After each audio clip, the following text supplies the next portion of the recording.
আজকের মঞ্চে উপস্থিত আছেন বাংলাদেশ জাতীয়তাবাদী দল বিএনপি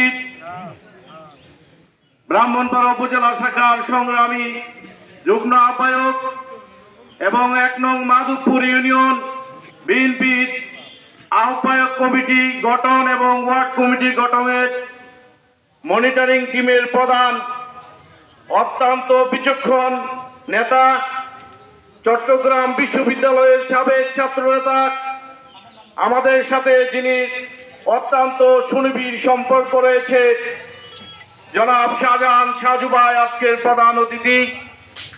আমাদের মাঝে উপস্থিত আছেন বাংলাদেশ জাতীয়তাবাদী দল বিএনপির সাধারণ সম্পাদক, আজকের পরিচালক জনাব ইকবাল হোসেন শরীফ ভাই। আমাদের মাঝে উপস্থিত আছেন বাংলাদেশ জাতীয়তাবাদী দল বিএনপির ১ নং মাধবপুর ইউনিয়ন শাখার সাংগঠনিক সম্পাদক জনাব জামাল মিয়া। আমাদের মাঝে উপস্থিত আছেন বাংলাদেশ জাতীয়তাবাদী দল বিএনপির সহসভাপতি জনাব মিজানুর রহমান মিজান ভাই। আমাদের মাঝে উপস্থিত আছেন বিএনপির অত্যন্ত নিবেদিত প্রাণ জনাব মার্টিন আলী খান সাহেব। আমাদের মাঝে উপস্থিত আছেন বাংলাদেশ জাতীয়তাবাদী দল বিএনপির সাবেক সাধারণ সম্পাদক জনাব মনিরুল ইসলাম আখন্দ। আমাদের মাঝে উপস্থিত আছেন বাংলাদেশ জাতীয়তাবাদী দল বিএনপির সাবেক সাধারণ সম্পাদক জনাব সিরাজুল ইসলাম তুতামিয়া। আমাদের মাঝে আরো উপস্থিত আছেন বাংলাদেশ জাতীয়তাবাদী দল বিএনপির এক সময়কার মাধবপুর ইউনিয়নের টুকুর ছাত্রনেতা, যুবদল নেতা এবং আমাদের প্রিয় মুখ ব্রাহ্মণপাড়া উপজেলা বিএনপির সংগ্রামী আহ্বায়ক কমিটির সদস্য জনাব শেখ জাবের ভাই। আমাদের মাঝে উপস্থিত আছেন বাংলাদেশ জাতীয়তাবাদী দল বিএনপির আশুলিয়া শাখার ছাত্র দলের সাবেক নেতা এবং আমাদের এলাকা থেকে যে চেয়ারম্যান নির্বাচন করেছেন মামুনুর রশিদ চৌধুরী। আমাদের মাঝে উপস্থিত আছেন আমাদের একজন প্রিয় ভাই, যিনি বাংলাদেশ জাতীয়তাবাদী দল বিএনপির সাবেক ব্রাহ্মণপাড়া উপজেলার সাংগঠনিক সম্পাদক ছিলেন আবুল হাশেম ভাই সহ আমাদের মাঝে যারা উপস্থিত হয়েছেন, আমি প্রত্যেকেরই নাম বলতে পারবো, কিন্তু সময় সংক্ষিপ্ততার কারণে সবার নাম নিতে পারলাম না। সকল নেতৃবৃন্দকে আমি আমার পক্ষ থেকে আন্তরিক অভিনন্দন ও শুভেচ্ছা সালাম জানাচ্ছি। আসসালামু আলাইকুম ওয়া রাহমাতুল্লাহি ওয়া বারাকাতুহু।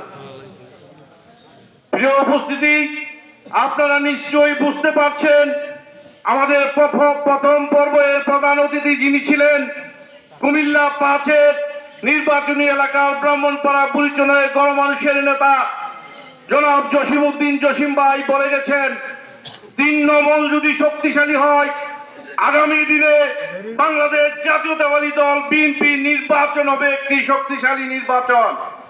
আর সেই জন্য আমাদেরকে একটি এমন কমিটি গঠন করতে হবে যারা নির্বাচনের দিন, নির্বাচনের কেন্দ্র শুরু থেকে শেষ পর্যন্ত নির্বাচনকে আঁকড়িয়ে ধরে রাখে এবং নির্বাচনের এজেন্ট থাকা থেকে শুরু করে নির্বাচনের ভোটার এবং কর্মীদেরকে পরিচালনা করতে পারে, সেই ধরনের লোকদেরকে দিয়ে আমরা আমাদের ওয়ার্ড কমিটির দায়িত্ব দিতে হবে। ঠিক কিনা?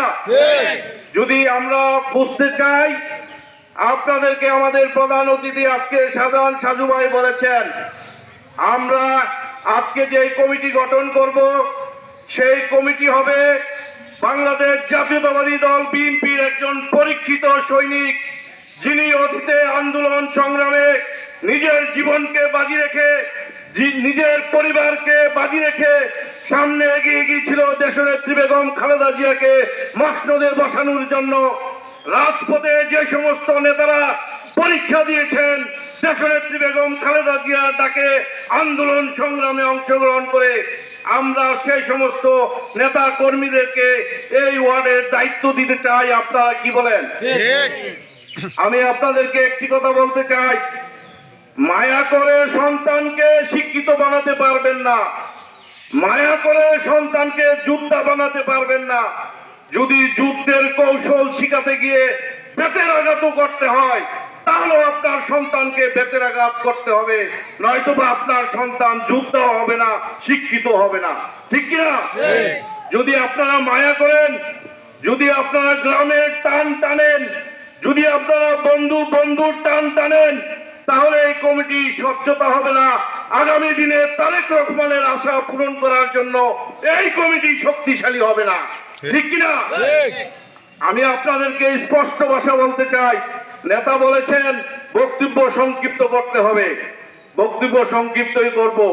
বক্তব্যের শেষান্তে আপনাদেরকে বলতে চাই, যারা নির্বাচনের আগে ব্যারিকেডে পড়ে, যারা নির্বাচনের আগে ভোট কেন্দ্রে আসতে পারে না, যারা ভোটের দিন নিজের অসুস্থতা দাবি করে ভোট কেন্দ্রে আসে না, সেই সমস্ত নেতাদেরকে কমিটিতে আনবেন না, ঠিক আছে?